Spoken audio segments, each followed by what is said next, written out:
कुंज विहारी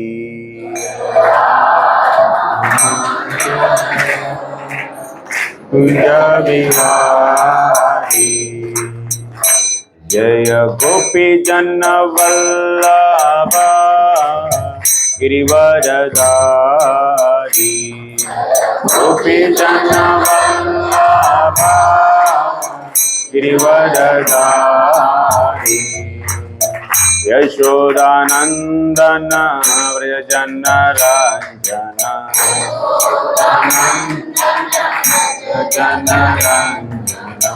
यमुना तेरा वनचारी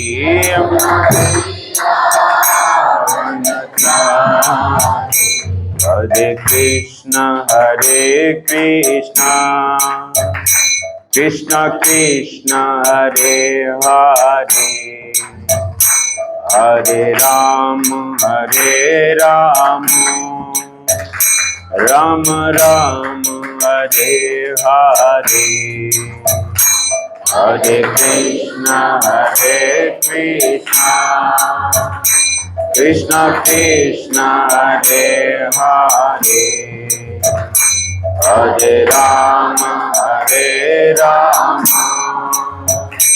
राम राम हरे हरे हरे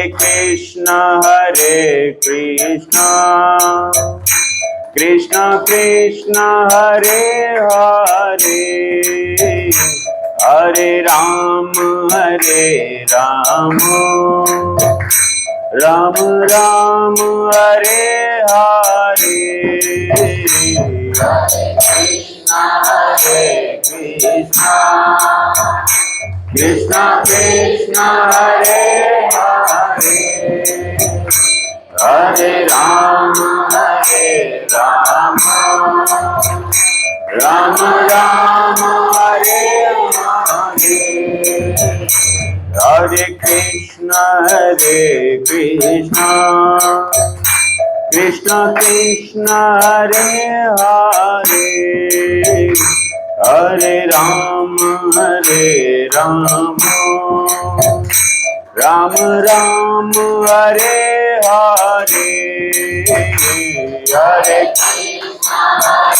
कृष्ण कृष्ण कृष्ण हरे हरे हरे राम राम राम हरे हरे हरे कृष्ण कृष्ण कृष्ण हरे हरे हरे राम राम राम हरे हरे हरे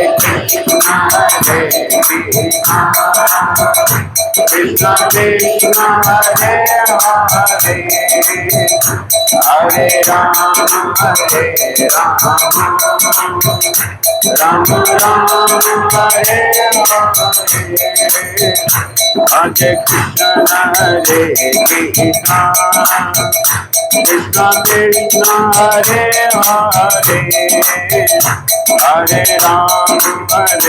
राम राम राम हरे हरे हरे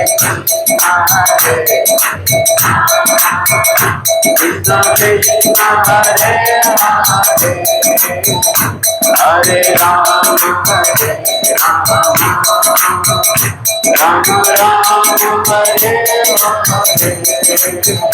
जय राधा माधव राधा माधव राधे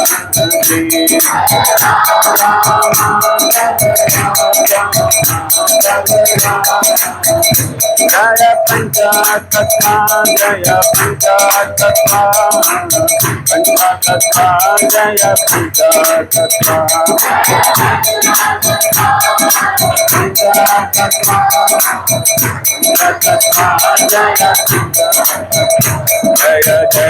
प्रभुपाद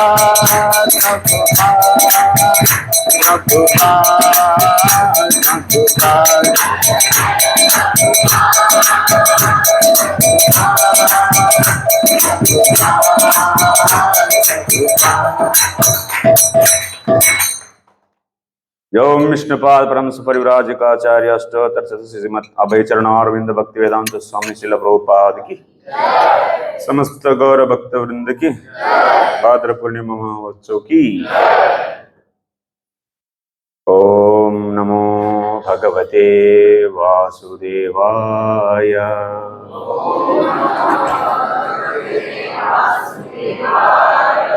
ओम नमो भगवते वासुदेवाय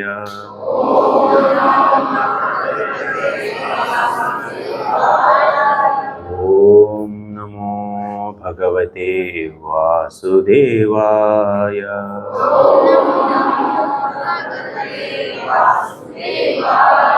नारायणं नमस्कृत्य नरं चैव नरोत्तमं देवीं सरस्वतीं व्यासं ततो जयामुदीरयेत् नष्टप्रायेषु भद्रेषु नित्यं भागवत सेवया भगवत्युत्तमश्लोके भक्तिर्भवति नैष्टिकी। हरे कृष्ण।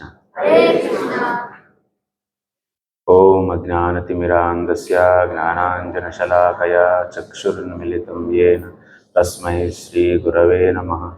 श्रीचैतन्यमनोभीष्टं स्थापितं येन भूतले स्वयं रूपः कदा मह्यं ददाति सुपदान्तिकं।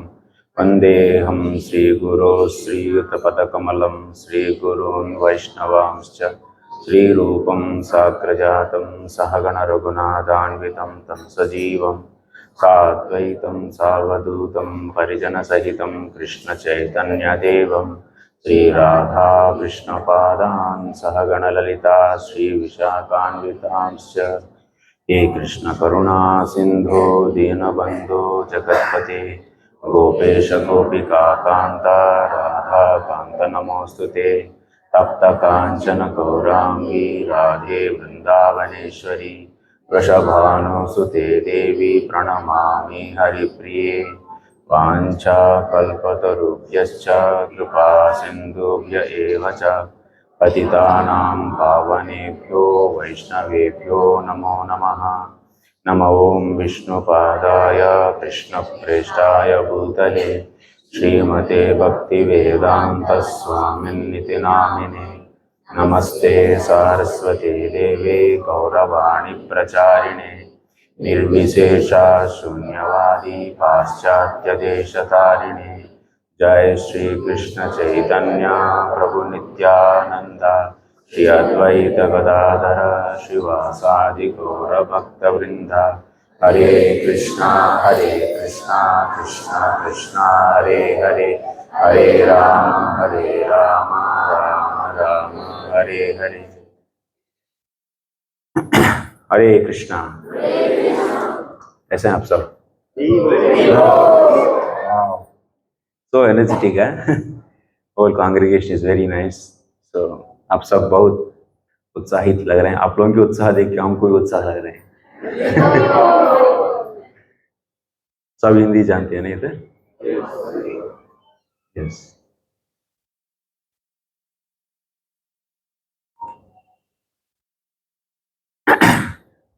आज का एक विशेष दिन है, आप सब जानते हैं। तो आज का कौन सा दिन है बोलिए? भाद्र पूर्णिमा। हाँ, इस दिन का विशेषता क्या है? हाँ, श्रीमद् भागवत की समापन में ये बात कहा गया कि आज कोई भी व्यक्ति श्रीमद् भागवत की श्रवण करेंगे, अध्ययन करेंगे, नहीं तो श्रीमद् भागवत को किसी को दान में देंगे तो पौष्ट्यपद्यां पौर्णमास्यां हेम सिंह समन्वितम ददाति यो भागवतम सा याति परमाम गतिम। तो वो जरूर परम गति को माने परम लक्ष्य को प्राप्त करेंगे। आज के दिन कोई भी व्यक्ति श्रीमद् भागवत को सोने की सिंहासन पर रख के किसी को दान देंगे तो क्या होगा? तो परम लक्ष्य को प्राप्त करेंगे। तो सोने की सिंहासन नहीं है तो फिर भी चलेगा। तो इसीलिए आज का दिन हम सब माने पूरा देश भर जो भी है, हमारा इस्कॉन का जितना भी सेंटर्स है, सब लोग उत्साहित होकर कई सैकड़ों हजारों भागवत का सेट्स वितरण किए हैं। आज का ये लास्ट दिन है, एक्चुअली पूरा महीना चला एक्चुअली भाद्रपद। तो आप लोगों को भी करना चाहिए। और फिर भी आज हम लोग विशेष करके इधर इसीलिए उपस्थित हुए हैं तो श्रीमद् भागवत का महिमा, श्रीमद् भागवत के बारे में कुछ हम लोग जानेंगे, चर्चा करेंगे। तो प्रभु जी रिक्वेस्ट किए हैं कि हमारा तो राधापति प्रभु, हमारा जो प्रभु जी के द्वारा अच्युतानंद प्रभु के द्वारा, तो ऑफ कोर्स हम सब, आप लोग सब नए हैं, हमको पहले बार इधर आए हैं, हम बहुत अच्छा लग रहा है आप सबको मिलने में। तो थोड़ा सा ऐसा श्रीमद् भागवत में भागवत की आविर्भाव कैसा होता है हम लोग इस श्रीमद् भागवत से ही पढ़ेंगे, एक्चुअली सुनेंगे। इसी प्रकार तो भागवत का महिमा के बारे में भी उसी क्रम में जान पाएंगे। लगभग 5000 साल पहले श्रील व्यासदेव तो आने वाली पीढ़ियों कैसा होंगे करके देखते हुए अपना दिव्य चक्षु के द्वारा देखते हुए उन्होंने कई काम किए हैं। जैसा भी हमारा पूरा, जैसा हमारा माता पिता भी जैसे बच्चा पैदा होते हैं तो उनकी फ्यूचर भलाई के लिए पहले ही बहुत कुछ करते हैं, नहीं बहुत कुछ करते हैं एक्चुअली। ये सभी उनकी आगे के लिए जरूरी हैं, इनके लिए पढ़वाना बहुत जरूरी है, इनके लिए ये कराना वो कराना। इस प्रकार बच्चों की भविष्य के लिए माता पिता जैसा माने पहले से प्लान करते हैं, वैसा ही श्रीला व्यासदेव भी कलयुग में आने वाला जनों के लिए, मनुष्यों के लिए उन्होंने पहले सोच के कुछ देना शुरू कर दिए। दुर्भगांश्च जनान् वीक्ष्य मुनिर्दिव्येन चक्षुषा सर्ववर्णाश्रमाणां यद्दद्यो हितममोघदृक्। दुर्भगांश्च जनान् वीक्ष्य, कलयुग में जन कैसा है? दुर्भग माने बहुत दुरदृष्ट वाले हैं, माने भाग्य कम है, कमजोर भाग्य वाले। मंदाः सुमंदमतयो मंद भाग्या उपद्रता। मंद बुद्धि, मंदा माने सबसे पहले बहुत आलसी जन है ना। सुबह सुबह कितना लोग उठते हैं ब्रह्म मुहूर्त में? हाँ, माताएं उठते हैं, प्रभु लोग बहुत कम उठते हैं, थक जाते लगते हैं। मंदाहा बहुत आलसी है। मंद मतयु, बुद्धि भी कैसा है? मंद बुद्धि। आजकल ये आने के बाद और भी मंद हो गया। ये कुछ भी चीज रहती तो ChatGPT में जाओ, उसमें जो भी पूछेंगे तो सोचने की भी जरूरत नहीं। अभी पहले तो फिजिकली माने जब ये सभी मशीन्स आ गया तब उस समय हम लोगों के लिए शरीर से पूरा आलसीपन बढ़ गया। कोई काम नहीं है, बस वॉशिंग मशीन है, रेफ्रिजरेटर्स है, और आजकल तो वैक्यूम क्लीनर्स आ गया, और भी ऑटोमेटेड वैक्यूम क्लीनर्स आ गया, बहुत कुछ। शारीरिक रूप से भी आलस हो गए, मानसिक रूप से भी आलस हो गए, अभी रिसेंटली टेक्नोलॉजी से तो बुद्धि रूप से भी सोचने की क्षमता भी कम होने लगा। मंदाह सुमंद मतयो मंद भाग्या, भाग्य बहुत कमजोर हैं, कमजोर भाग्य वाले हैं, इतना कमजोर है कि कुछ भी अच्छा होता ही नहीं उनके जीवन में। लेकिन पहले जब पूर्व पिछले युगों में देखेंगे तो उन लोगों का भाग्य बहुत जरूरी, बहुत अच्छा है एक्चुअली। तो इसीलिए कमजोर भाग्य भी कमजोर है। इसके ऊपर ये अभद्रता, इनकी हर वक्त मैंने रोग इत्यादियों से पीड़ित हैं, कई प्रकार की समस्याओं से पीड़ित हैं। इस प्रकार की लोग हैं जो चारों तरफ हमारा इस समाज में इसी प्रकार का लोग हैं। इस प्रकार की आने वाली पीढ़ियों को उन्होंने पहले से ही दिव्येन चक्षुषा, श्रील व्यासदेव दिव्य चक्षु से ये सब कुछ देख चुके। आज का समाज में आने वाला समस्या क्या क्या है, खाने के लिए सही खाना, शुद्ध का अन्न नहीं है, शुद्ध पानी नहीं है, शुद्ध हवा नहीं है, कुछ नहीं, और शरीर बहुत दुर्बल है, कमजोर शरीर, मन में सोचने की क्षमता कम है और बुद्धि इतना तीव्र नहीं है। तो वेदों को गहरे से अध्ययन करने के लिए, और इसीलिए इस प्रकार की मंद बुद्धि और मंद भाग्य और दुर्बल माने कमजोर भाग्य रहने वालों को दृष्टि में ही रखकर उन्होंने क्या किए हैं, सर्व वर्णाश्रमाणाम यद्दद्यौ हितम अमोघ दृक्, चारों वर्णों वाले के लिए भलाई के लिए उन्होंने कुछ करना शुरू कर दिए। क्या किए? अभी हमारा सरकार भी बहुत कुछ प्लान करती है ना, हम सबको तो बहुत अच्छा सुखी रखने के लिए। वो लोग भी अपना अपना प्लान करते हैं, लेकिन वो प्लान से कोई सुखी नहीं है एक्चुअली। तो सबको समस्या ही होता है हर वक्त, क्योंकि वो मनुष्यों से बना हुआ प्लान ऐसा ही रहता है। तो लेकिन ये श्रील व्यासदेव भगवान का ही अवतार है, और उन्होंने इन समस्याओं में से पीड़ित होने वाली इन लोगों की भलाई के लिए उन्होंने क्या किए, चातुर्होत्रम कर्म शुद्धम प्रजानाम वीक्ष वैदिकम वेदद्याज्ञ संतत्यै वेदमेकम चतुर्विधम। पहले पहले उन्होंने एक्चुअली शुरुआत में वेद एक ही था, यजुर्वेद है, और उसको 4 भागों में, क्योंकि ये तो कमजोर, इनका बुद्धि कमजोर है ना, पूरा के पूरा सिलेबस एक ही रखेंगे तो पढ़ पाएंगे नहीं, पढ़ पाएंगे समझ के उन्होंने पहले वेदों को 4 भाग किए। तो इससे क्या हो गया, एक एक के लिए एक एक भाग दिया गया, तो इससे एक ही व्यक्ति को पूरा पुस्तक पढ़ने की जरूरत नहीं पड़ेगा, पूरा वेद को। इसीलिए उनको छोटा छोटा माने 4 भागों में विभाजन कर दिए हैं। इस प्रकार विभाजन करके वेदों को दिए हैं।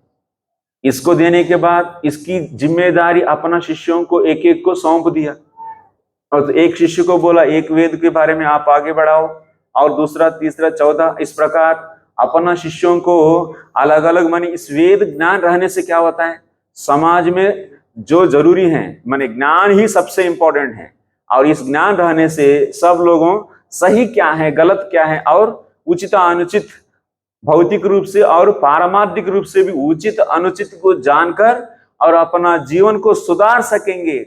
इसीलिए उन्होंने वेद दिए थे।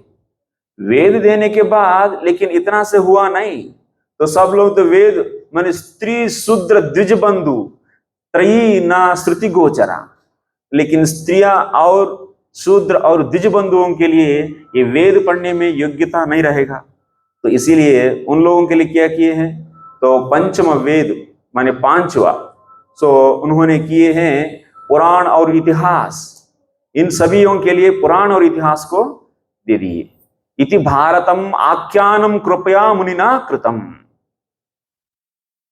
बहुत अच्छा है, इतना सब कर चुके हैं, माने आगे आने वाला समस्याओं को दृष्टि में रखकर व्यास जी हम सबके लिए आप ये वेद सीखिए, और जो लोग वेद के लिए योग्य नहीं है पढ़ने के लिए, तो उन लोगों के लिए पुराण और इतिहास दे दिए थे। लेकिन इतना करने के बावजूद व्यास जी संतुष्ट नहीं थे। तो न अति प्रसीदत हृदय सरस्वत्यास्तटेषु च वितर्कयन् विविक्तस्ता इदं चोवाच धर्मवित्। जैसा आप अपना बच्चों के लिए भी क्या करते हैं एक्चुअली, आगे अच्छा जीवन होने के लिए क्या करते हैं आप सब, कुछ तो पढ़ाते हैं या नहीं? पढ़ने के लिए, लिखने के लिए हम स्कूल्स कॉलेजेस भेजते हैं ना। तो वैसा ही एक्चुअली व्यासदेव भी पूरा समाज को सुखी रखने के लिए वो स्वयं वेद को विभाजन करके दिए और पुराण और इतिहास को भी दे दिए। ये देने के बाद भी उनका मन संतुष्ट नहीं था, वो बहुत दुखी थे। इस प्रकार दुख का कारण भी क्या है उनको पता नहीं चल रहा है एक्चुअली। और इस व्यास जी अपना आश्रम में, बद्रिक आश्रम में बैठे रहे थे।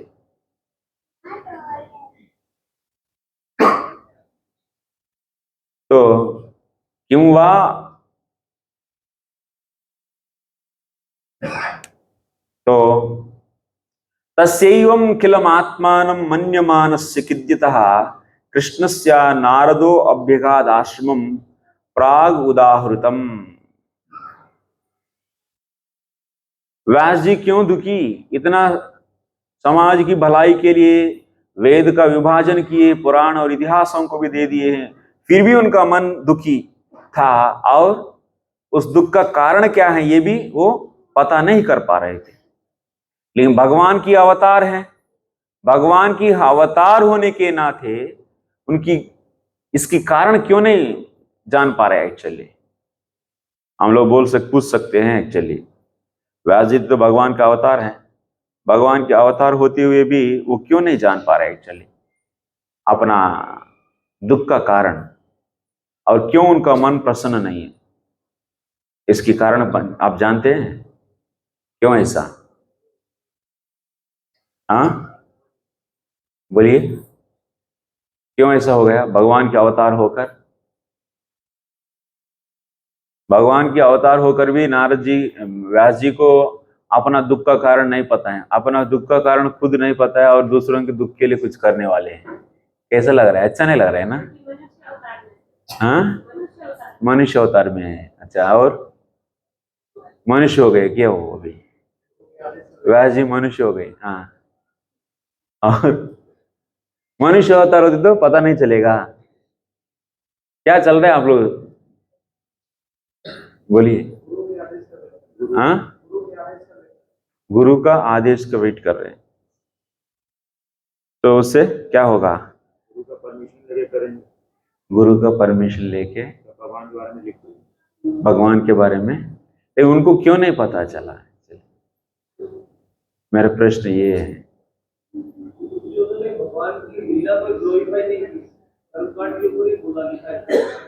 ऐसा क्यों किए वो?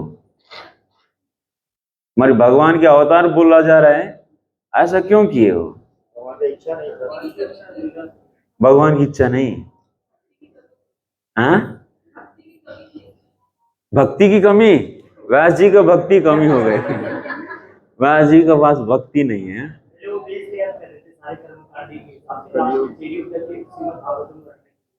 हाँ हाँ, तो नहीं, लेकिन व्यास जी को अपना दुख का कारण क्या है नहीं पता चल रहा है। पहले तो दुखी थे और दुख का कारण भी नहीं पता चल रहा। हाँ, लेकिन भगवान लीला क्यों, देखिए कारण पता चल रहे नहीं पता चल रहे, उसका कारण क्या है? ऐसा क्यों? माने भगवान की अवतार होते हुए भी उनको कारण क्यों नहीं पता चल रहे? अपना दुख का कारण तो उनको पता चलना चाहिए ना। ऐसा क्यों होता है एक्चुअली? भगवान के अवतार होते हुए भी, भगवान के अवतार माने भगवान ही है, तो उनके भी सब कुछ पता चलना चाहिए, क्यों पता नहीं चल रहे? हाँ, लीला कर रहे हैं। हाँ, तो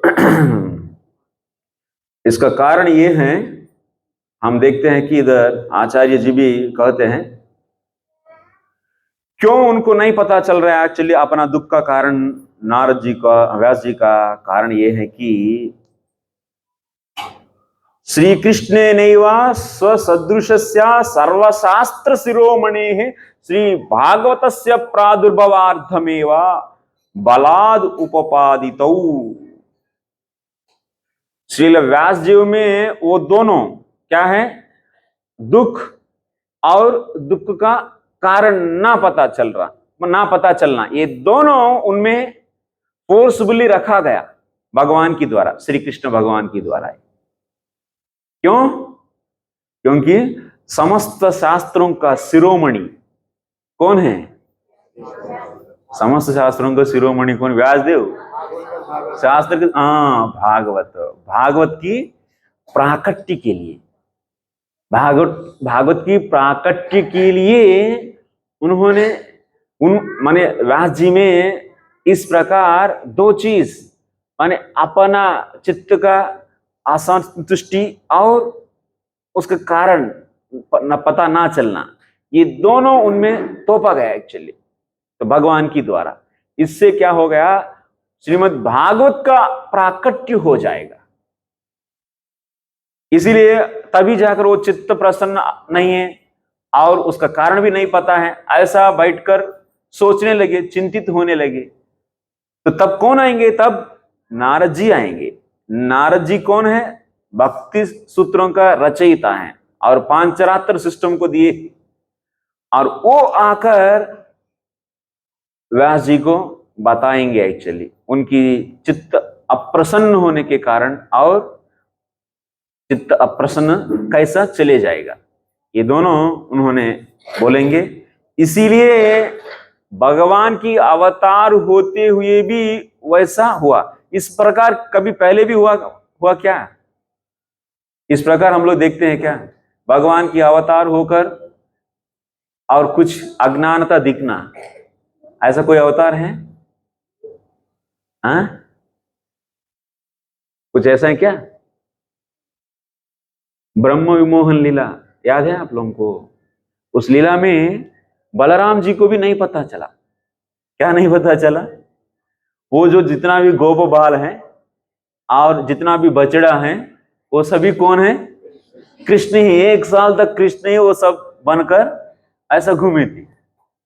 लेकिन ये बात किनको नहीं पता है? बलराम जी को भी नहीं पता है। मैंने भगवान का ही नेक्स्ट एक्सपेंशन है, वो होते हुए भी उनको नहीं पता चला। इससे क्या होगा? लीला रसमय हो जाती, नहीं तो वो सीक्रेट पता चल जाएगा बलराम जी को, और दया के मम्मी को बोल देंगी तो मम्मी 2-4 पीट के ये सब नाटक कर रहे हैं करके तो कृष्ण को निकाल देते हैं ना, पूरा लीला गड़बड़ हो जाता है। माने लीला मधुरमय होने के लिए क्या होता है, कभी कभी हम भगवान और भगवान की जो भी है नित्य पार्षद, उन लोगों में भी उन पर भी हम लोग कुछ अज्ञानता दिखता है, लेकिन वो अज्ञानता और हमारा अज्ञानता एक नहीं है। जैसे यशोदा मैया का भी कभी कभी क्या होता है कि भगवान की मुख में पूरा सृष्टि को, भगवान को और पूरा ब्रह्मांडों को देखकर मूर्छित होती है और तुरंत कुछ समय में भूल जाती है और सोचती है कि भगवान मेरा बालक है। और ऐसा क्यों होता है एक्चुअली? यही योग माया का कमाल है एक्चुअली। यथा भासो यथा तमः। तो योग माया क्या करती है? लीला में पुष्टता, माने उसमें रस की उत्पत्ति के लिए भगवान की नित्य पार्षदों के ऊपर भी कभी कभी हम लोग, पार्षदों में भी कभी कभी हम लोग अज्ञानता देखते हैं, और वो अलग है, वो योग माया के द्वारा होता है। और हम लोगों में किसके कारण होता है? हम भी भूल जाते हैं। हम क्लास में सुनते हैं हम शरीर नहीं है जीवेर स्वरूपेर होई कृष्ण नित्य दास करके हम लोग रोज सुनते हैं क्लास में। बाहर जाते ही मायादास मायादासी तुरंत भूल जाते हैं। बस मैं, मेरा कार, मेरा गाड़ी, मेरा घर, मेरा दौलत, यही चक्कर चलता है। तो उस समय क्या करते हैं हम लोग? शरीर ही हमें करके सोचते हैं तुरंत। मैंने ये सब चलते, पता चलते हुए भी तुरंत हमको अज्ञान आवृत करती है, अविद्या आवृत कर देती है। तो ये महामाया के कारण, और भगवान की नित्य पार्षदों में भी हम लोग अज्ञानता देखते हैं, वो योग माया के कारण।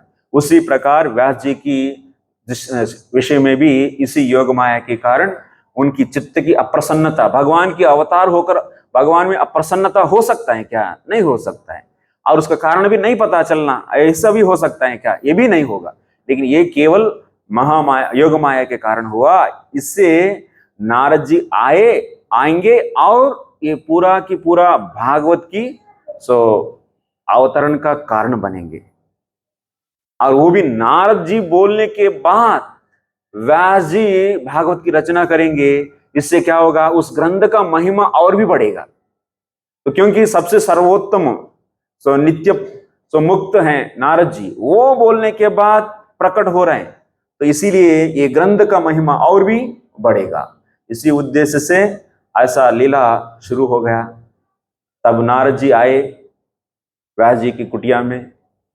तो नारद जी देख के पहले आते ही पहले व्यास जी बहुत प्रसन्न थे एक्चुअली नारद जी को देखकर, और उनके लिए पाद्य और अर्घ्य दोनों दे दिए, माने हाथ पैर धोने के लिए पानी, और उसके बाद तो उनके उचित आसन देकर उस पर बिठाए, और बिठाकर उनसे पूछने लगा क्या हुआ, क्यों इतना दुखी है? चेहरा देख के ही पता चल गया।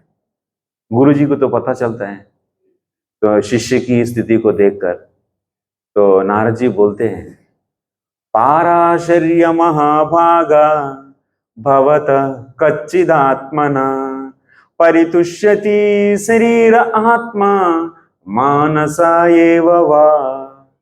बोलते हैं, ओ पराशर के पुत्र, आप पराशर के पुत्र, पाराशर्य, पराशर महान तपस्वी महान व्यक्ति हैं, महान ऋषि का पुत्र हो आप, महाभाग, तो महाभाग्यशाली हो आप। और आप जिज्ञासितं सुसंपन्नं ते महदद्भुतं कृतवान् भारतं यत्त्वं सर्वार्धा परिबृंहितं। तो हे व्यास, आप इतना महान ग्रंथ की रचना किए जिसमें हजारों श्लोक हैं, और उन श्लोकों की द्वारा आप समाज में कोई एक व्यक्ति किस प्रकार जीना चाहिए, माने एक ब्राह्मण, क्षत्रिय, वैश्य, शूद्र, ब्रह्मचारी, गृहस्थ, वानप्रस्थ, सन्यासी, माता पिता, भाई बहन, पति पत्नी इत्यादि समस्त जितना भी जो भी हैं उपाधियां संभव हैं, उन सबको क्या क्या करना चाहिए, कौन सा समय में क्या करना चाहिए, उचित अनुचित को आप विस्तार रूप से श्रीमद् भागवत में सब कुछ आप दे चुके थे। माने व्यास जी का टारगेट क्या है? कलयुग में आने वाले लोगों को कोई भी माने कष्ट ना हो सके, उनके लिए एक मार्गदर्शन दे सके, यही उनका मुख्य उद्देश्य है इन समस्त ग्रंथों की रचना करने के लिए। तो उसके लिए वो जो करना चाहिए वो कर चुके थे। एक ब्राह्मण होकर क्या करना है, कब क्या करना है, कब क्या नहीं करना है, ये भी बोल दिए हैं।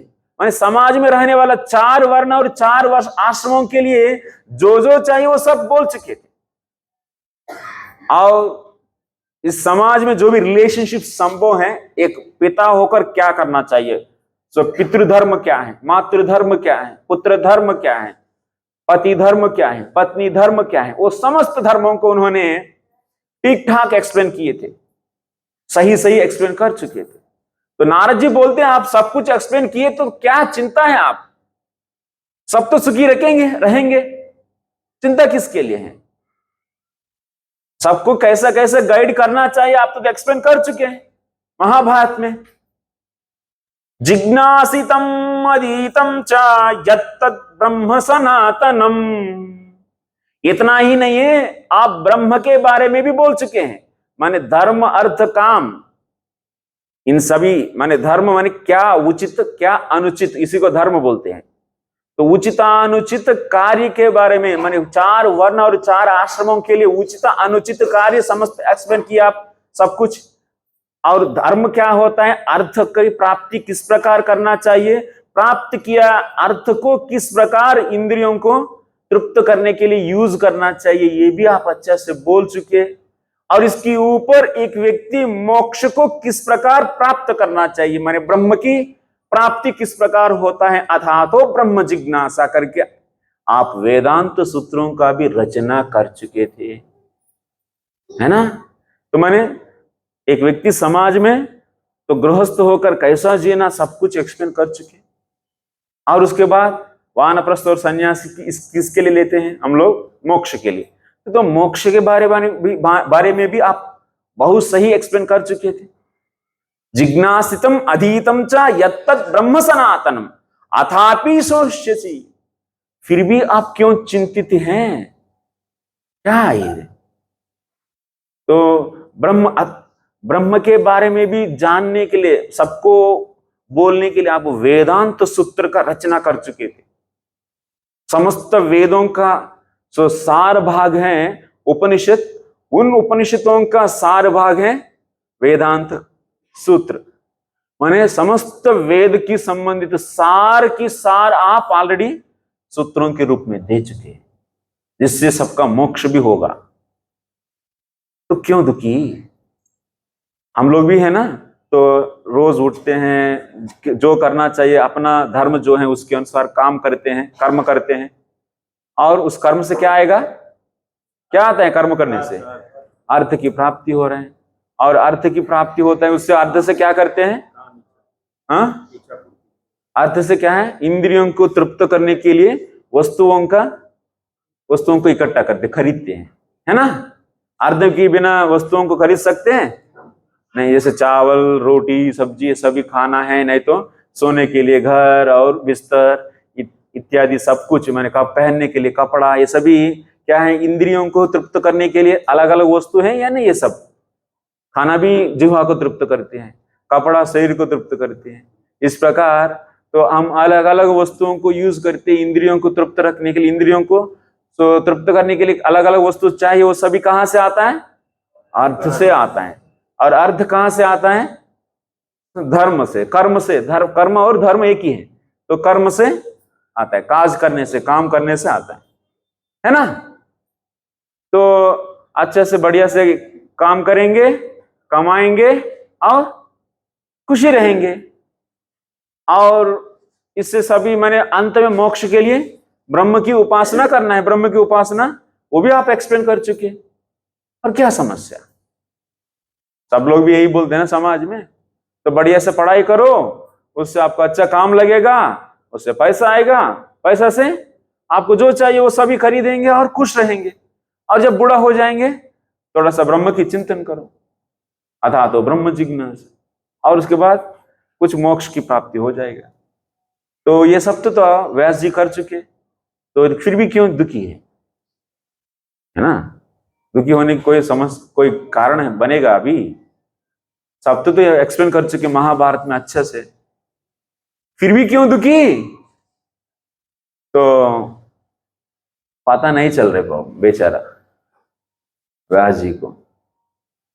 तो यही प्रश्न है कि नारद जी उत्तर डायरेक्टली नहीं देने लगा, डांटने की पहले थोड़ा सा उन्होंने जो किया वो सब तो ठीक ठाक बोल रहे। आप तो सब कुछ कर चुके हैं ना, नारद जी व्यास जी से आप सब कुछ कर चुके, जो एक्सप्लेन करना है, जिसको जिसको जो डायरेक्शन दिखाना चाहिए आप तो दिखा दिए, अब क्या बचा अभी।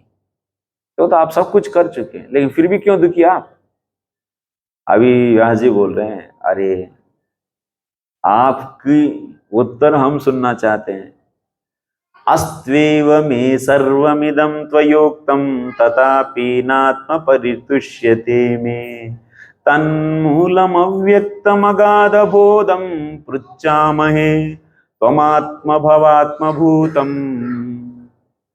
बोलते हैं त्वयोक्तम तथापि न आत्म परितुष्यते।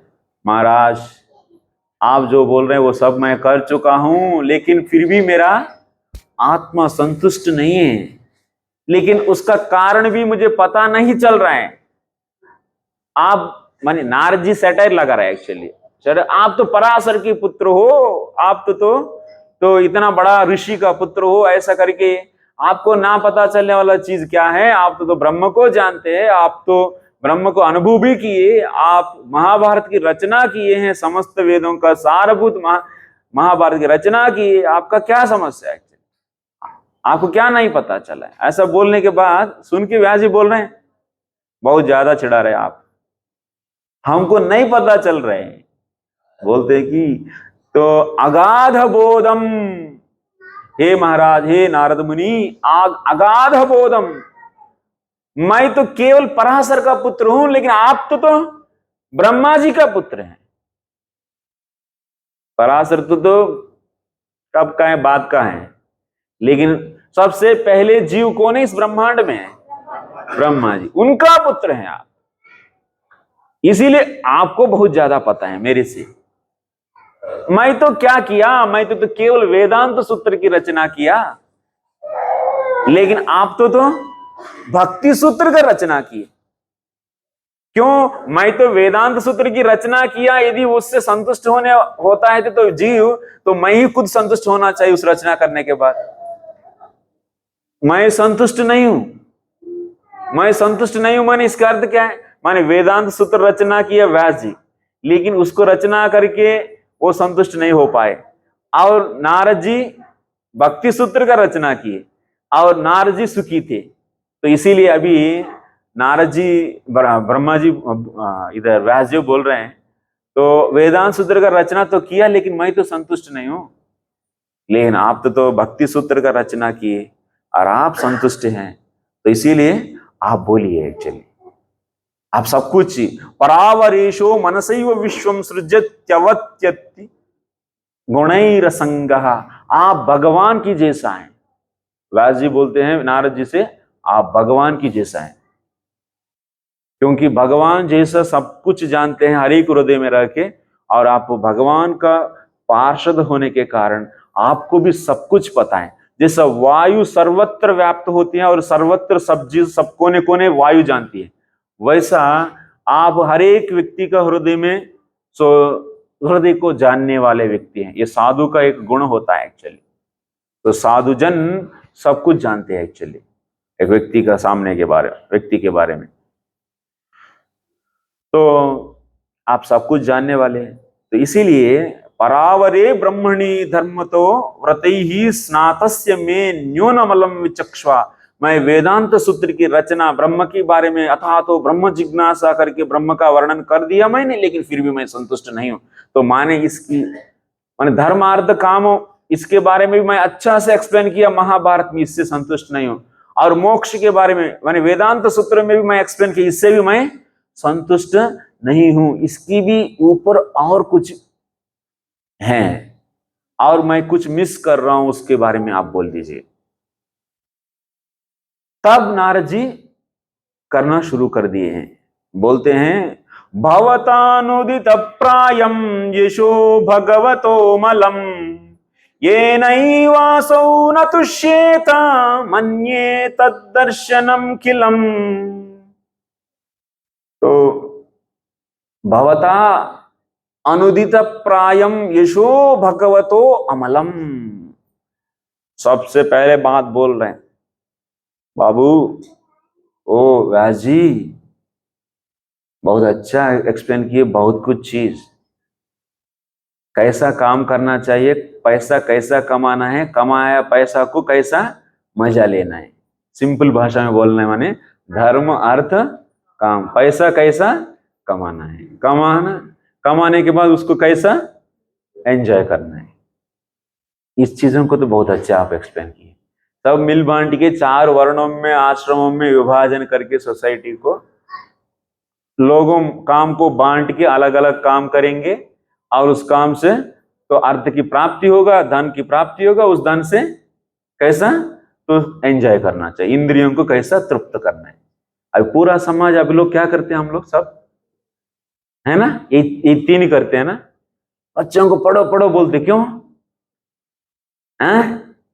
किसके लिए? नौकरी लगाने के लिए ना, नौकरी लगे, और नौकरी लगने के बाद अच्छा से पैसा आ जाए। पैसा क्यों क्या करेंगे? तो उसे खाएंगे, पिएंगे, सोएंगे, मजा लेंगे, बस। ये चीजों को अभी हम लोग तो आजकल सोसाइटी में तो और भी घटिया है। तो जैसे व्यास जी बोले महाभारत में, वैसा भी नहीं कर रहे हैं। इसीलिए आज का कर्म कह रहे पूरा विकर्म हो गया।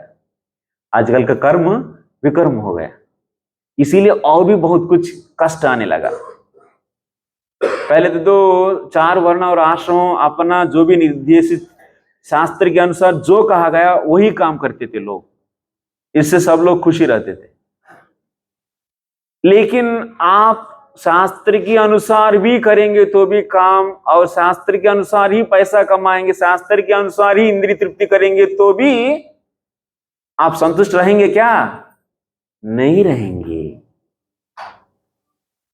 उतना से संतुष्ट हो जाएंगे तो हर एक जीवात्मा, तो व्यास जी भी संतुष्ट होना चाहिए। मैं सभी जीवों को जितना पूर्ण रूप से संतुष्ट रखने के लिए जो देना चाहिए वो सब दे चुका हूं करके वो भी संतुष्ट होना चाहिए था, लेकिन वो नहीं हुआ। माने इसका अर्थ क्या है? धर्म अर्थ काम सफिशिएंट नहीं है, और इसके ऊपर उन्होंने ये धर्म अर्थ काम को जो नहीं चाहते हैं और इन माने कर्म बंधन से मुक्त होना चाहते हैं, उन लोगों के लिए क्या करना चाहिए? मोक्ष की साधनाओं की उपासना करना, ज्ञान साधनाओं की, मोक्ष की साधनाओं को उपासना करना। माने कर्म बंधन से मुक्त होने के लिए जो चाहिए वो भी वो एक्सप्लेन किए हैं। वही किसमें एक्सप्लेन किए? वेदांत सूत्र में। उससे भी उतना समाज की भलाई के लिए व्यास जी वो सब एक्सप्लेन करने के बाद भी वो संतुष्ट हो गए क्या? नहीं हुआ। माने इसके अर्थ क्या है? हम लोग भी बढ़िया से पैसा कमाना, बढ़िया से उससे तो इंद्रियों को तृप्त रखना और मोक्ष के लिए अलग अलग साधनाओं की उपयोग करने से हम लोग भी पूर्ण रूप से संतुष्ट नहीं होंगे। ये लेसन सीखना है इधर एक्चुअली। तो लेकिन व्यास जी का कमी क्या है? नारद जी क्या बोल रहे हैं व्यास जी की कमी के बारे में? भवतानुदित प्रायम यशो भगवतो मलम ये नैवासो न तुष्येत मन्ये तद्दर्शनम किलम। व्यास, भवता अनुदित प्रायम, ज्यादा से ज्यादा आप एक बड़ा गलती किए। आप क्या है? यशो भगवतो अमलम, भगवान की यश। सो ये कैसा है? अमलम, ये मल रहित है। भगवान की यश के बारे में आप गुणगान नहीं किए।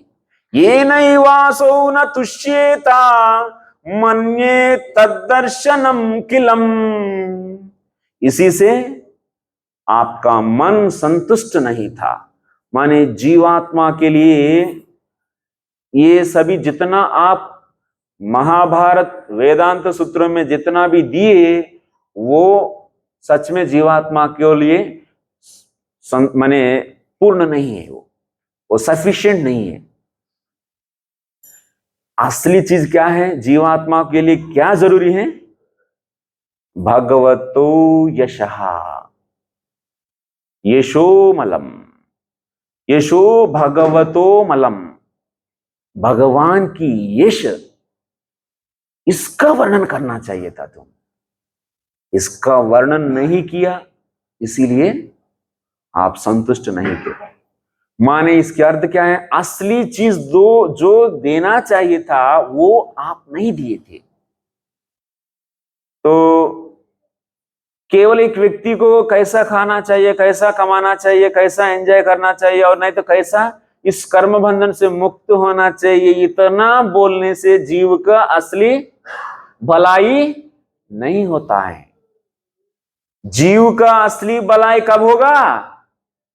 शृण्वतां स्वकतां कृष्ण पुण्य श्रवण कीर्तन हृद्यन्तोस्त्य भद्राणि विधुनोति सुहृत्सताम।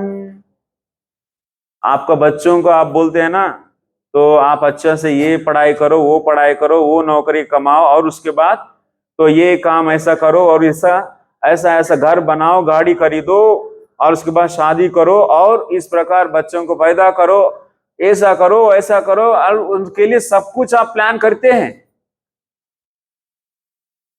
व्यास जी भी हमारे लिए ऐसा प्लान किए थे महाभारत की रचना करके। आप भी प्लान किए हैं आपके बच्चों के लिए। इससे आपका माने आपके बच्चों की भलाई इससे हो जाता है क्या?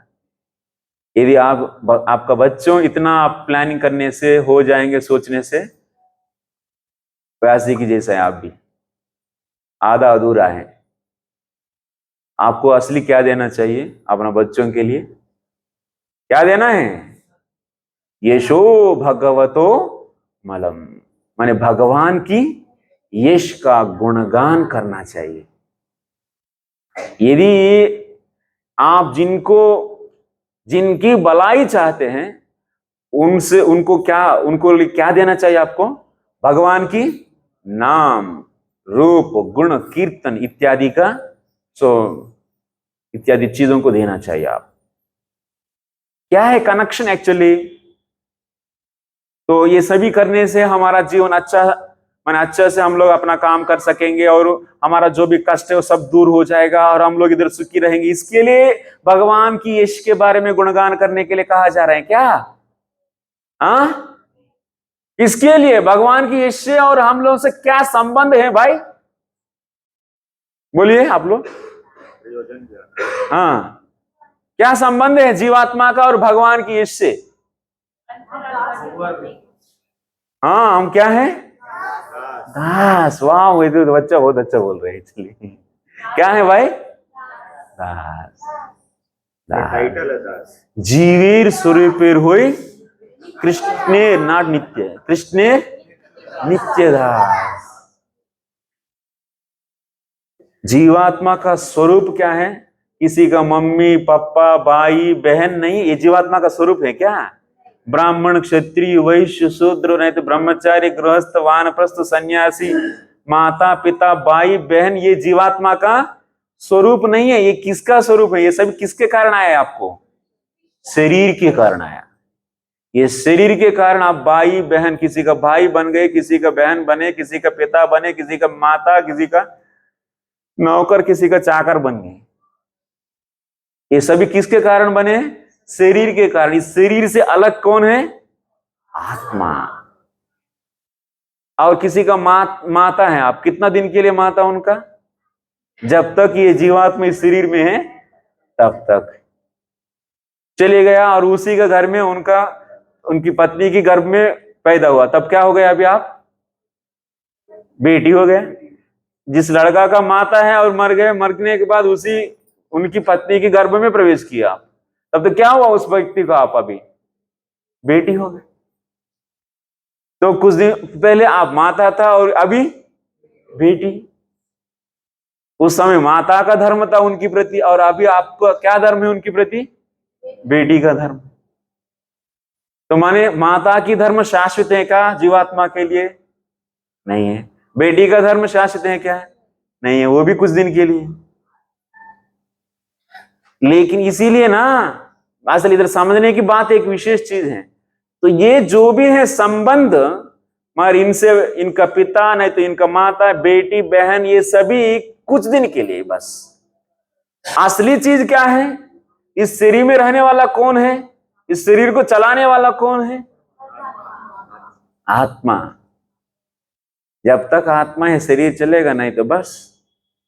तो इसीलिए ये आत्मा आप हैं, हम सब। और वो कौन है? ममैवांशो जीवलोके जीवभूत सनातना। ये जीवात्मा भगवान की अंश, इसीलिए अंश होने के नाते के कारण, तो इसलिए जीवात्मा का असली संबंध किससे है? भगवान से है।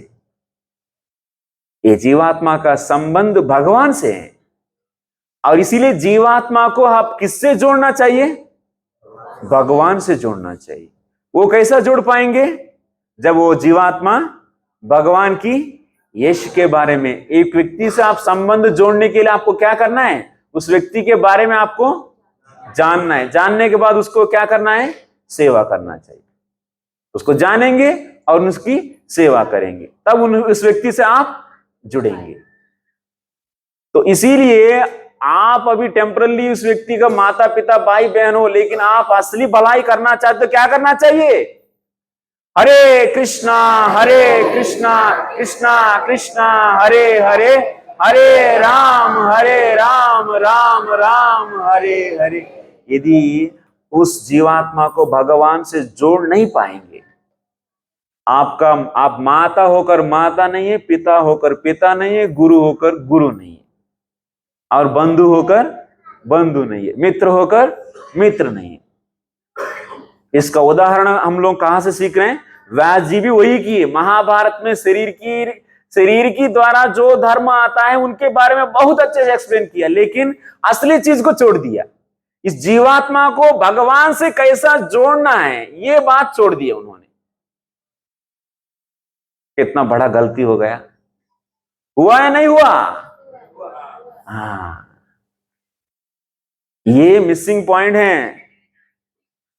नारद जी बोलते हैं, भाई आप तो बहुत कुछ इतना विस्तार एक्सप्लेन किए हैं, लेकिन आपसे क्या नहीं कहा गया? भगवान की यश के बारे में नहीं कहा गया। इसी के कारण आपका आत्मा, आपका हृदय संतुष्ट नहीं। माने जीवात्माओं की असली भलाई जिसमें है वो आप नहीं कहा। आप जितना भी रचना किए हैं उस पुराण और इतिहासों में, तो इसीलिए अभी आगे कहते हैं नारद जी, लेकिन एक बात व्यास जी बोलते हैं, अभी गुरुदेव नारद जी, मैं तो पद्म पुराण में भगवान के बारे में बोला, बहुत पुराणों में जैसे ब्रह्मांड पुराण में, ब्रह्म वैवर्त पुराण में भी भगवान के बारे में बोला मैंने, गरुड़ पुराण में भी बोला, इस आदि पुराणों में, कई पुराणों में मैं तो भगवान के बारे में बोला ना। आप ऐसा कैसा बोलेंगे भगवान की यश का गुणगान नहीं किया करके? ये तो ना व्यास जी का प्रश्न है, सही या नहीं? आपको समझ में आ रहा है या नहीं? तो पद्म पुराण में मैं तो भगवान का वर्णन तो किया, और मेरा क्या कमी है अभी? तब नारद जी बोलते हैं, बस करो बस करो, तुम बहुत ज्यादा बोल रहे हैं। क्या है? भगवान के बारे में आप बोले थे, भगवान की यश का गुणगान किए थे उसमें, लेकिन कैसा गुणगान किए थे? तुच्छ चीज, धर्म अर्थ काम, माने शरीर से आने वाला धर्म और अर्थ और काम, इसके बारे में वो तुच्छ चीज है, और इसको इतना बढ़िया एक्सप्लेन किए। और भगवान की यश के बारे में बहुत थोड़ा सा, वो भी किस प्रकार बोला? वो धर्म अर्थ काम की प्राप्ति के लिए भक्ति करना चाहिए, ऐसा बोल दिया आप। धर्मार्थ काम प्राप्ति के लिए हम ये भगवान की यश का गुणगान करते हैं क्या? मान हमारा लोक में जो भी कार्य है अच्छा से सिद्ध होने के लिए, अच्छा से सफल होने के लिए भक्ति करना है क्या? इसके लिए भक्ति करना है? भक्ति किसके लिए करना है? हाँ, भगवान को प्राप्ति करने के लिए। हाँ, कृष्ण प्रेम की प्राप्ति के लिए, भगवान को संतुष्ट करने के लिए। यही जीवात्मा का स्वरूप है। जीवात्मा स्वरूपतः भगवान का ही नित्य दास है। और आपको मन में लगता हो सकता है, मैं क्यों भगवान को मेरा मास्टर करके क्यों मानूं, मैं कैसा दास हूं? तो ये आप स्वीकार करो ना करो, लेकिन ये सृष्टि आपकी है क्या? हाँ, सृष्टि आपकी है, और आप डिसाइड करेंगे मास्टर कौन है, दास कौन है? हाँ, आप लोग डिसाइड करेंगे। हम कुछ पैसा कमा के, कुछ थोड़ा धन इकट्ठा करने से, नहीं तो सोसाइटी में थोड़ा नाम कमाने से बहुत बड़ा हीरो बन जाएंगे क्या? है बोलो? आपका पैसा कमाना अभी कहां से है? इसी भगवान से दिया गया जमीन से ही आपका कुछ आया है ना। आप कुछ सृष्टि कर सकते, भगवान से दिया गया ये जल, वायु, अग्नि, आकाश, पृथ्वी, इन सभी किसी चीज को यूज ना करके एक सृष्टि करके दिखाओ। ये शरीर भी भगवान ही दिए, इसको भी यूज ना करके, आप माने आत्मा है, आत्मा कुछ सृष्टि कर सकती है क्या? भगवान से दिया गया इन चीजों को ना यूज करके कर सकते हैं? नहीं। तो हमारा औकात क्या है? कौन है हम लोग ये सही है ये गलत है करके बोलने के लिए? हम भगवान की दास नहीं है करके बोल सकते हैं क्या आप? नहीं। अरे हमसे भी बहुत महान महान है ऋषिगण, तो श्रील व्यासदेव और नारद मुनि कह रहे हैं, ये शास्त्र कह रहे हैं, और ये वास्तव सत्य है। आप स्वीकारो नहीं तो नकारो, लेकिन जीव केवल भगवान का ही दास है।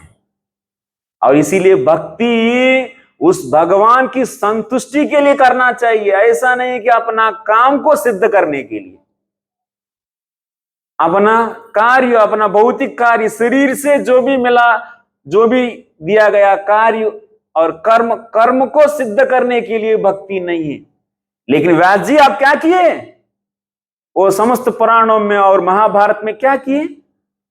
भक्ति करने से कर्म सफल हो जाएगा, ऐसा एक्सप्लेन कर दिया आप। कितना बड़ा अनर्थ कर दिया भाई। तो भक्ति महारानी को क्या बना दिया आप? महारानी को नौकरानी बना दिए। किसका नौकरानी? कर्म का। कर्म का मदद करने के लिए भक्ति है। कितना गलती है? गलती है या नहीं? बहुत बड़ा गलती हो गया। महारानी को नौकरानी बना सकते हैं? नहीं बना सकते। भक्ति किसके लिए है? भगवान की संतुष्टि के लिए। जब भगवान संतुष्ट होंगे हम सब संतुष्ट हो जाएंगे। ये परम सत्य है, एक्चुअली यही परम सत्य। तो ये बात आप नहीं बोला, आप भगवान के वर्णन किए, लेकिन कैसा वर्णन किए? ये भक्ति, ये भगवान की कोई व्यक्ति वर्णन करेंगे, उससे उनको कर्म सिद्धि होगा, उनको अच्छा से धन प्राप्ति होगा, वो इंद्रियों को बढ़िया तृप्त करेंगे, नहीं तो मोक्ष प्राप्त करेंगे, ऐसा बोले। लेकिन भगवान की संतुष्टि के लिए ही भक्ति करना है, इसी को बोलते हैं शुद्ध भक्ति। अन्याभिलाषिता शून्यम ज्ञान कर्माद्यनावृतम आनुकूल्य न कृष्णानुशीलनम भक्तिरुत्तमा। अन्य अभिलाषा से शून्य माने भक्ति कर्म की प्राप्ति के लिए नहीं है, अर्थ के लिए नहीं है, नहीं तो काम के लिए नहीं है, ना तो मोक्ष के लिए है। भक्ति केवल भगवान की संतुष्टि के लिए करना चाहिए। आप रोज नाम जप करते किसके लिए?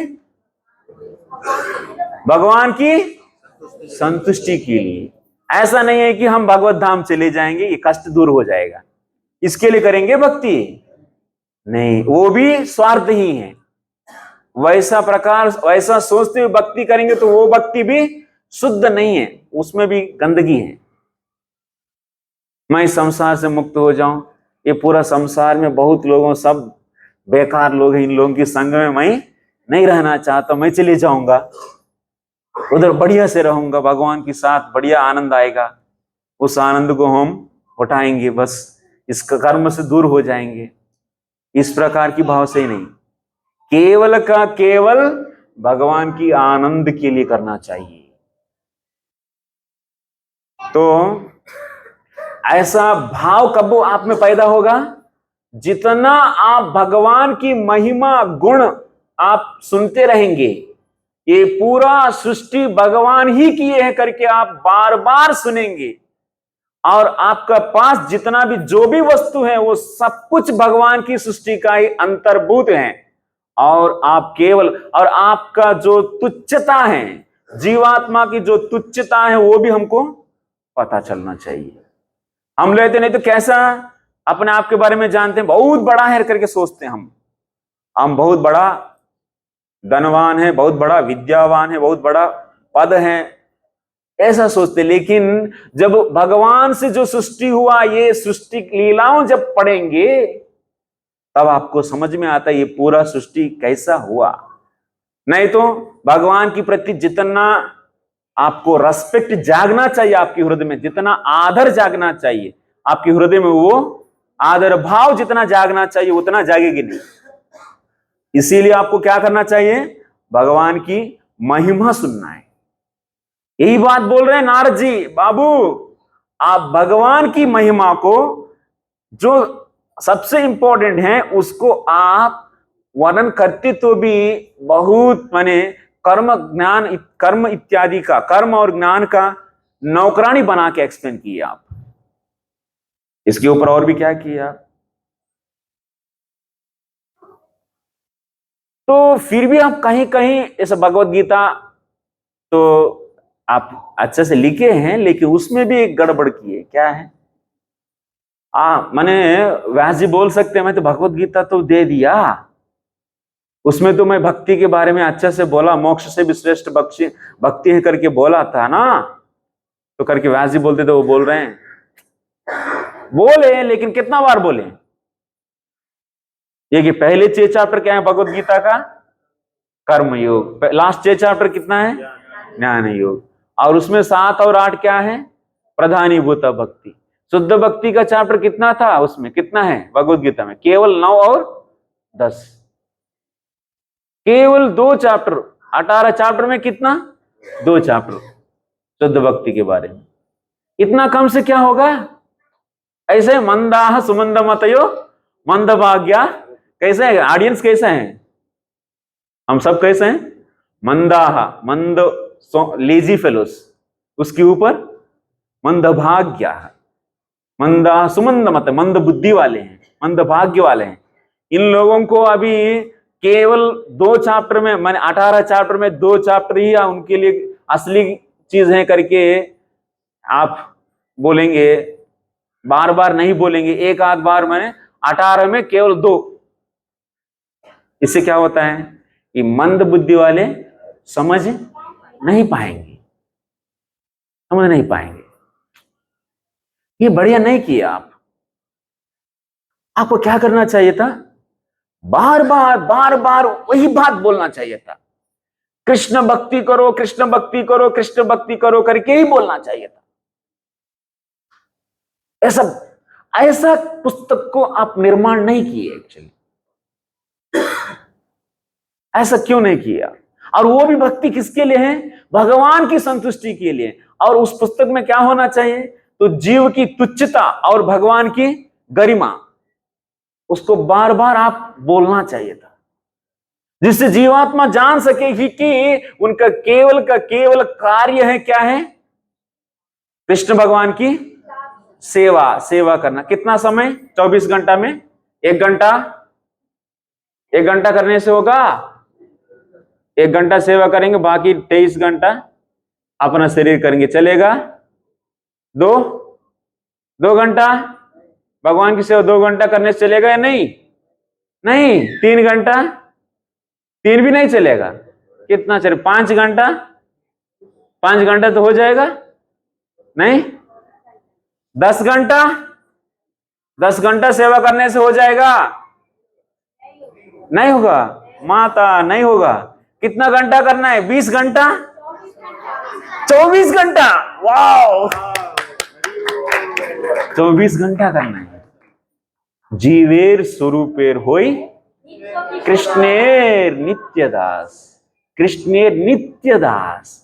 नित्यदास का अर्थ कितना है? 2 घंटा का दास नित्यदास बोला जाते हैं। 4 घंटा का दास नहीं, 5 घंटा का भी नहीं चलते, 10 घंटा का भी नहीं चलते, 15 घंटा का भी नहीं चलते। नित्यदास माने 24 घंटा।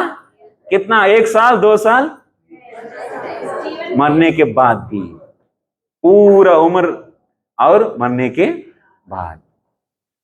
अभी हम लोग कितना घंटा कर रहे हैं? 1 घंटा 2 घंटा करके 16 माला हो गया, रिलीफ। बस हो गया आज का। थोड़ा सा आधा घंटा कथा सुना, बाप रे बहुत थक गए हम कथा सुन के। कथा सुन के थक गए, सोच के थोड़ा सा मूवी देखे, रील्स देखे। रील्स देखे मन लगता है या नहीं? आजकल तो बड़े लोगों का भी रील्स का आदत हो गया। किसी से बात नहीं करते हैं, ऐसा मोबाइल रखते हैं, टिक टिक टिक टिक करके घुमाते हैं। तो है ना, ऐसा हो गया अभी।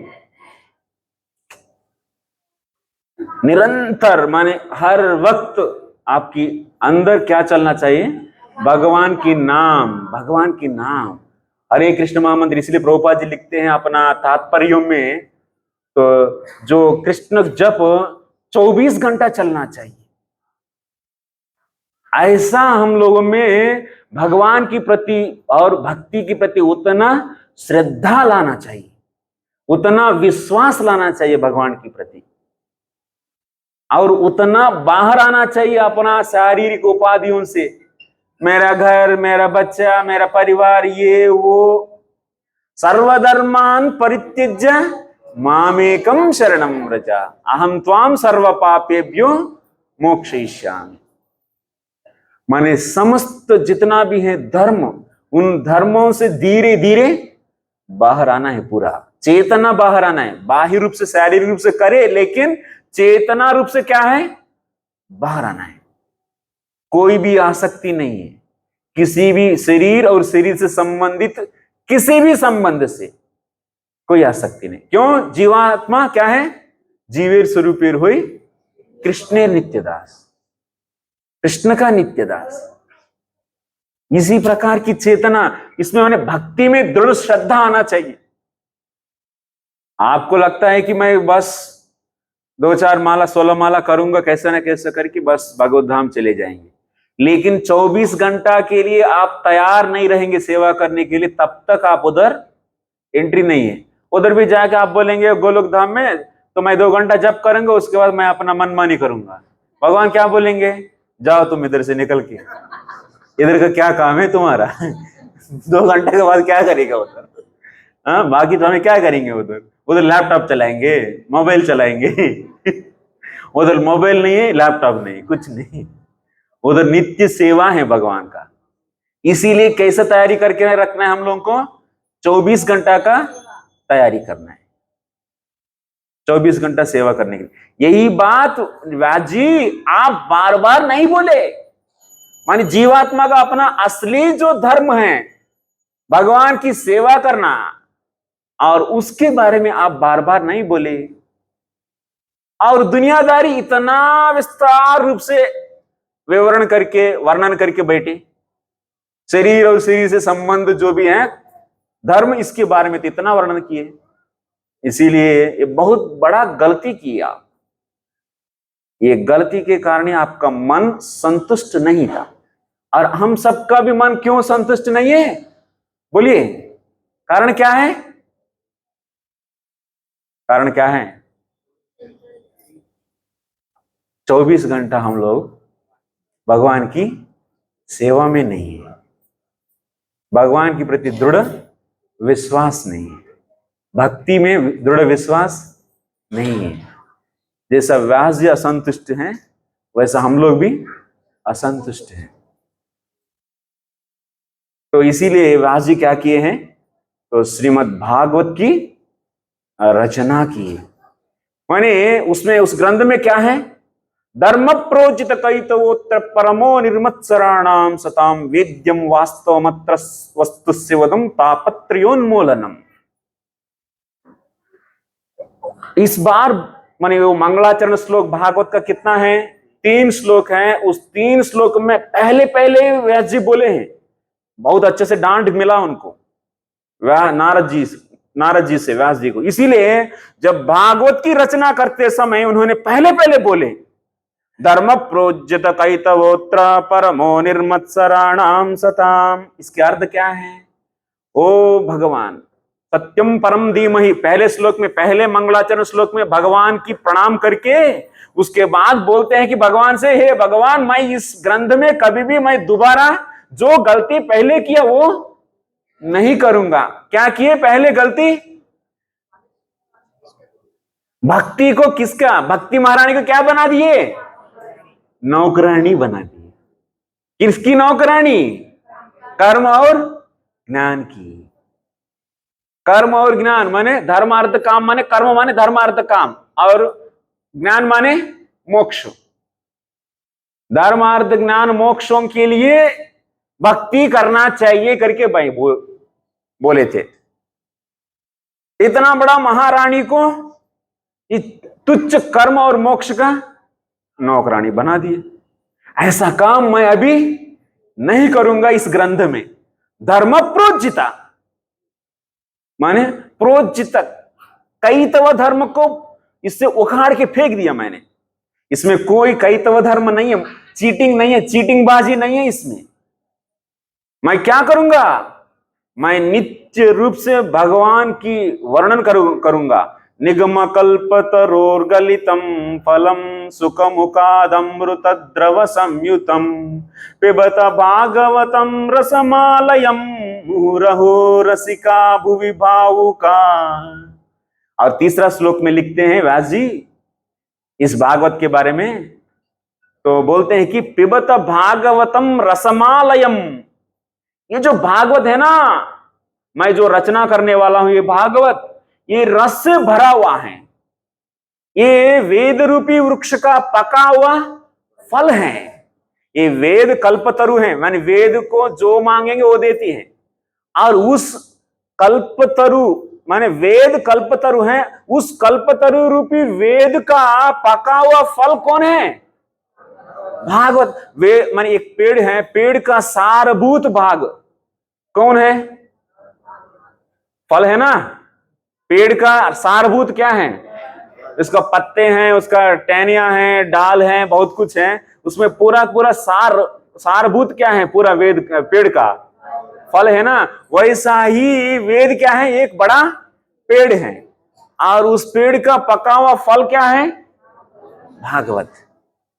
पेड़ का सार फल है, वैसा ही वेद का सार भागवत है। और ये फल कैसा है? इस फल में ना गुठली है ना चिल्का है। रसमालयम, ये पूरा रसमय, माने इस ग्रंथ में पूरा की पूरा क्या है? रस से भरा हुआ है। कौन है वो रस?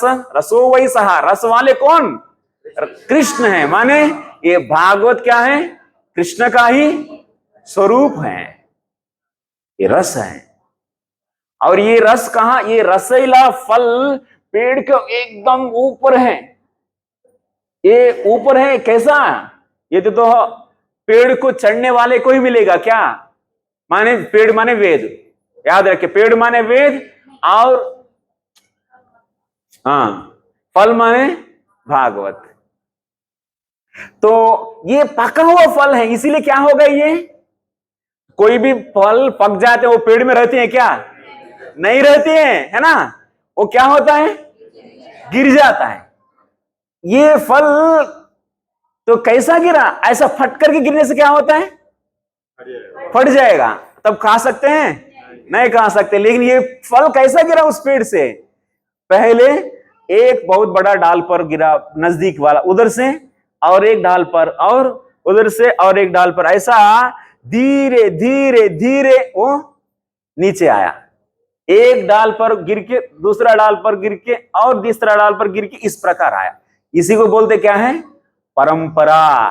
माने ये जो फल कहां से? ब्रह्मा जी से, नारद जी से, व्यास जी से, सुखदेव गोस्वामी की मुंह पर आ गया है। और सुखदेव गोस्वामी का मुंह पर आया, वो उन्होंने छेद बना के रस को कैसा पीना है उसके लिए उन्होंने क्या किए? एक छोटा सा छेद बना दिए, जिससे हम सब लोग उसको पी सके। जब कोई भी सुख माने तोता, जैसा अभी हमारा बगीचा में भी हम लोग देखते हैं, जैसा अमृत का फल, यदि उसमें अमृत का फल को थोड़ा सा तोता काटने से क्या होता है पता है? आप लोग कभी खाए उसको?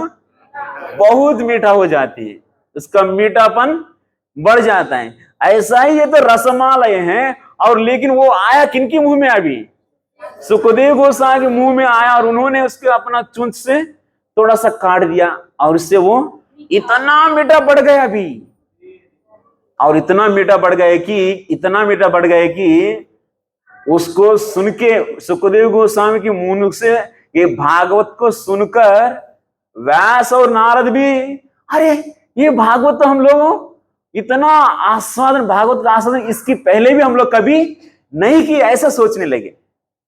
माने ये भागवत ब्रह्मा जी से नारद को मिला, नारद से व्यास जी को मिला, और व्यास जी से सुखदेव गोस्वामी के मुंह में पड़ गया, और सुखदेव गोस्वामी की मुंह से जब ये लोग उसी सभा में, माने परीक्षित और सुखदेव गोस्वामी की सभा में कौन बैठे थे उसमें?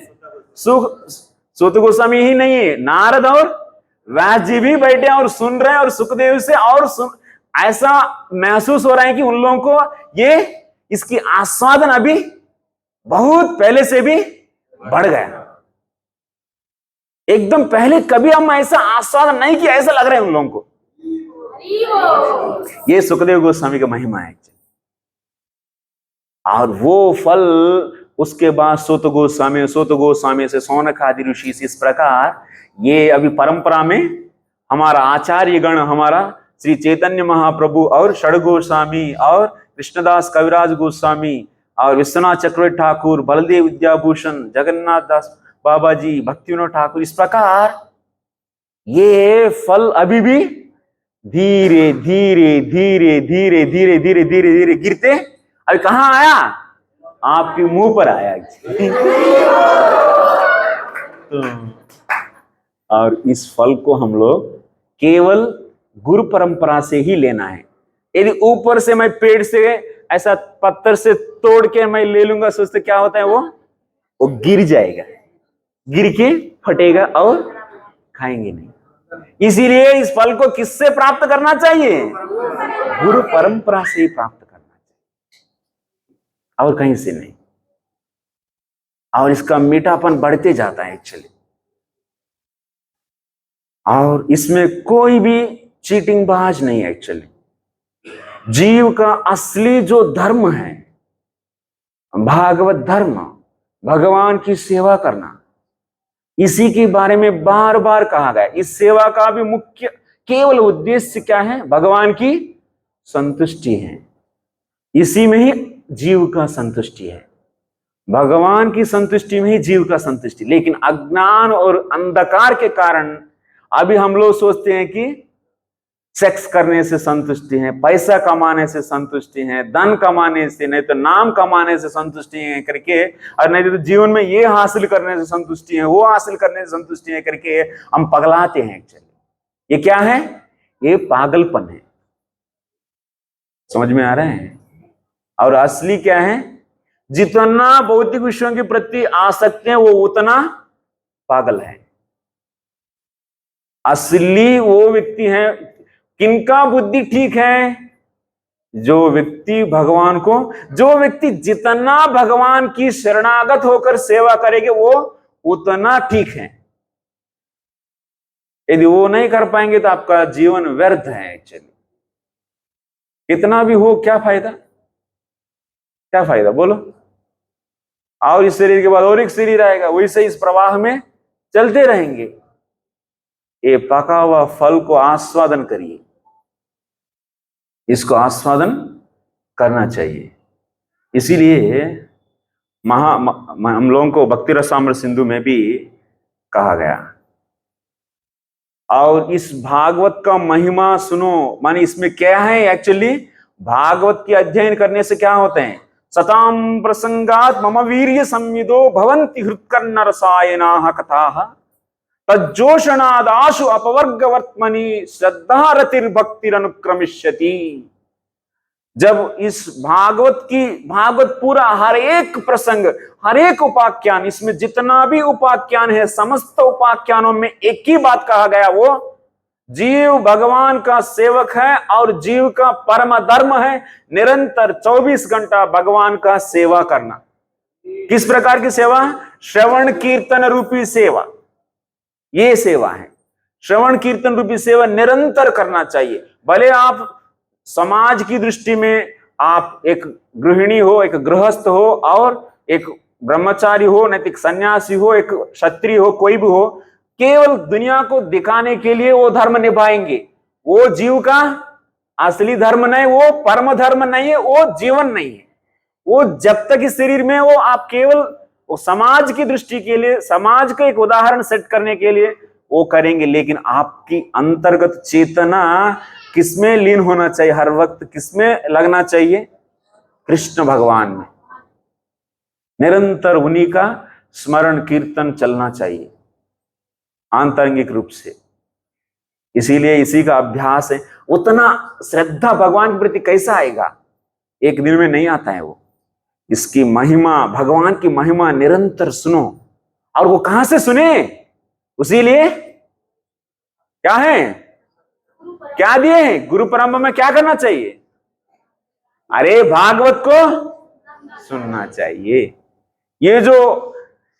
ये अमल पुराण है, इस भागवत को सुनना चाहिए। जितना भागवत को सुनते रहेंगे सुनते रहेंगे सुनते रहेंगे तो क्या होगा, आपकी श्रद्धा भक्ति, और भगवान में श्रद्धा रतिर भक्तिर अनुक्रमिष्यति, श्रद्धा होता है, श्रद्धा तभी होगा। हाँ, टाइम हो गया। तो इसीलिए इस भागवत को सब जगह पहुंचाना चाहिए। आप सब लोग, तो ये महीना एक्चुअली भागवत का वितरण करने की महीना है। भागवत का महिमा का आप अच्छा से जानो, और इसी भागवत को हर घर पहुंचाना चाहिए। एक्चुअली हर एक व्यक्ति कम से कम एक सेट तो वितरण करना चाहिए, एक सेट। एक्चुअली ये बहुत जरूरी है। एक्चुअली ये दिव्य ग्रंथ है। इस ग्रंथ को जहां जो व्यक्ति आज के दिन वितरण करेंगे उसको एक्चुअली तो परम गति जरूर प्राप्त होगा। इसी के बारे में सुखदेव सूत गोस्वामी भी इस भागवत के अंत में कहते हैं ये बात। और इस भागवत की अध्ययन करना हम लोगों को रूप गोस्वामी सबसे खास करके 5 चीजों को दिए हैं।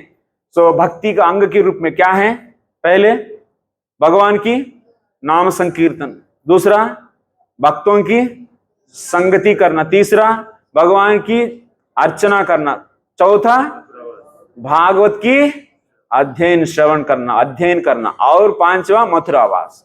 ये 5 सबसे, माने बाकी करो 64 है, 64 में सबसे इंपॉर्टेंट कौन है, ये 5। ये 5 में भी भागवत की अध्ययन करना रूप गोस्वामी भी कहे हैं। तो इसीलिए, और एक भक्त के लिए प्राण क्या है, श्रीमद् भागवत उनके लिए प्राण है। उनके लिए यही माता पिता सब कुछ भागवत ही है, उनका सखा मित्र सब कुछ भागवत है। निरंतर आप भागवत को पढ़ना चाहिए। उतना पढ़ने से, जितना पढ़ेंगे उतना आप भगवान के पास हो जाएंगे। और भागवत पढ़ना और अध्ययन करना और बोलना, ये एक प्रकार एक भक्ति भी है ये। और उससे क्या होगा, श्रद्धा आएगा भगवान के प्रति, और रति आएगा, और कृष्ण प्रेम बढ़ेगा। अभी 12:30 बज गए, हम लोगों का समय का पालन भी करना है। ऐसा बोलते जाए तो और भी बहुत कुछ है जिसको अभी हम लोग पूरा नहीं कर सके। तो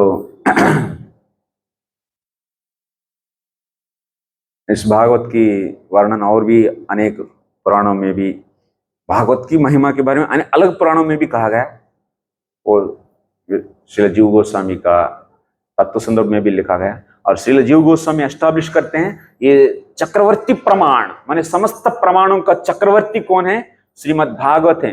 माने श्रीमद् भागवत के सामने समस्त शास्त्र झुकना चाहिए, ऐसा सिद्ध करते हैं। ऐसा भागवत की गरिमा को, भागवत की चक्रवर्तीता को, माने चक्रवर्ती है करके श्रील जीव गोस्वामी पाद तत्व संदर्भ में तो एस्टैब्लिश करते हैं। वो अभी आप लोग बाद में हम लोग चर्चा करेंगे कभी। बहुत बहुत धन्यवाद आप सबको। तो इतना समापन करेंगे। कोई प्रश्न एक दो?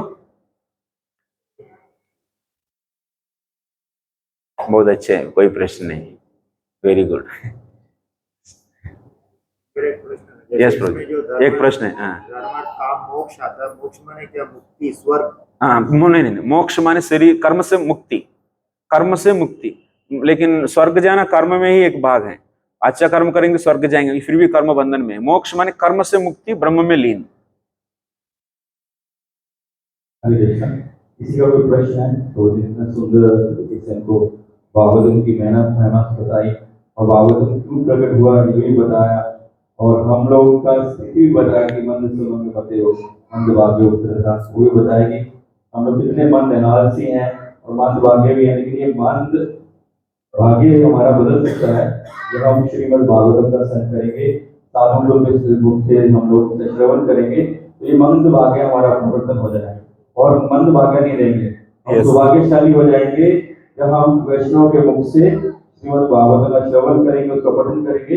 प्रभु बता रहे हैं कि इस महीने में भागवतम का हमको दान भी देना चाहिए। एक भागवतम आप घर लेके जा सकते हैं जिनके पास नहीं है, अन्यथा आप भागवत किसी को दान कर देना चाहिए। किसी और भक्त को जो नहीं ले सकता उसको जरूर स्पॉन्सर करना चाहिए।